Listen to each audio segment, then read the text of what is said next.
Welcome to Dr. Arif YouTube channel.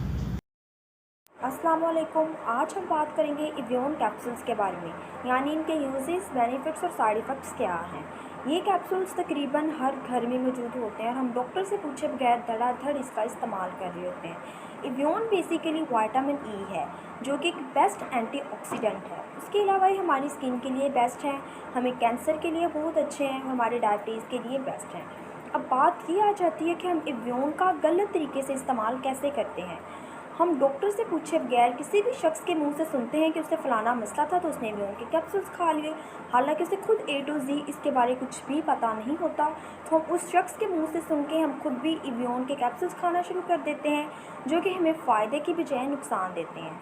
क्योंकि हमारी body में विटामिन ई की डेफिशिएंसी बहुत ज़्यादा रेयर है। अगर हम बैलेंस डाइट ले रहे हैं तो विटामिन ई तो हमें बैलेंस डाइट से ही मिल जाएगा, तो हमें एक्स्ट्रा उसके सप्लीमेंट्स की तो ज़रूरत ही नहीं पड़ती। इसके अलावा जो विटामिन ई है ये एक फ़ैट सॉल्युबल विटामिन है। अब मैं आपको बताती हूँ कि विटामिन ई को इस्तेमाल करने का सही तरीका क्या है। आप इसे 1 ग्लास दूध के साथ ले सकते हैं या हैंडफुल ऑफ मिक्स नट के साथ ले सकते हैं। अब इसके इस्तेमाल का गलत तरीका क्या है, लोग इसे कैसे गलत तरीके से इस्तेमाल करते हैं। लोग क्या करते हैं कि नाश्ते के फ़ौरन बाद नाश्ते के साथ इवियोन का कैप्सूल ले लेते हैं, या नाश्ता करने के बाद इवियोन का कैप्सूल खा के ऊपर से 1 कप चाय का पी लेते हैं। जो चाय है ये न्यूट्रिएंट्स को एब्जॉर्ब नहीं होने देती, न्यूट्रिएंट्स की एब्जॉर्प्शन में रुकावट पेश करती है। इसीलिए ग्रीन टी, कॉफ़ी या चाय के साथ हमें कोई भी सप्लीमेंट्स या मल्टी विटामिन्स नहीं लेना चाहिए।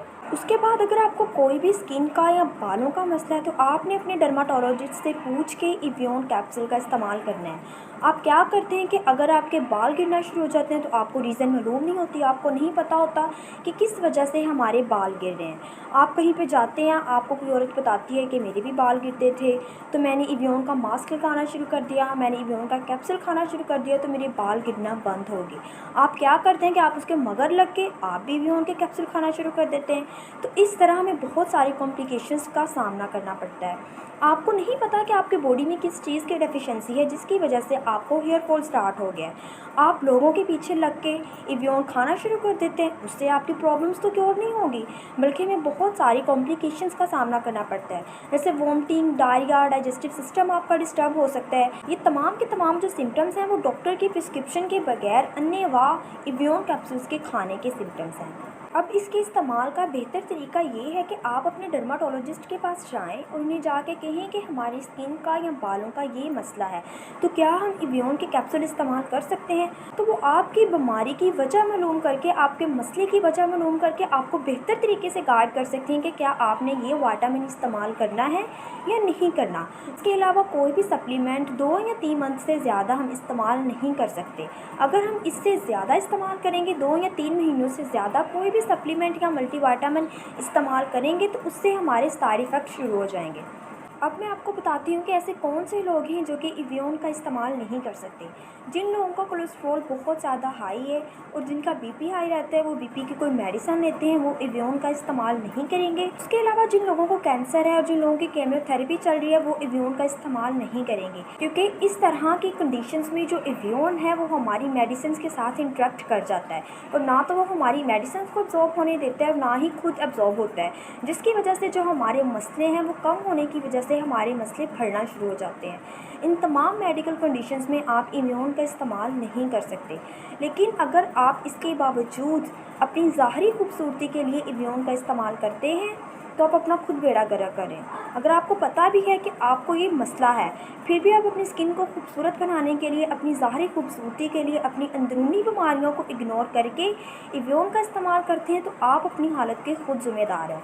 आपको इवियोन का अपने डॉक्टर या डर्माटोलॉजिस्ट या अपने डाइटिशियन से पूछे बगैर इवियोन का इस्तेमाल नहीं कर सकते, क्योंकि आपका डॉक्टर आपको बेहतर बता सकता है कि आपने ये सप्लीमेंट किस तरह लेना है और कितने माह के लिए लेना है।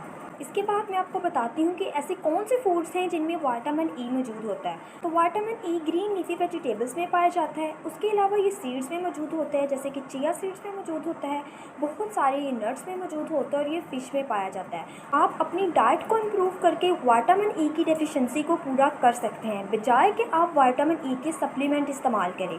हाँ, अगर तो आपका कोई डॉक्टर आपको विटामिन ई रिकमेंड करता है तो आपने विटामिन ई चबा के नहीं खाना।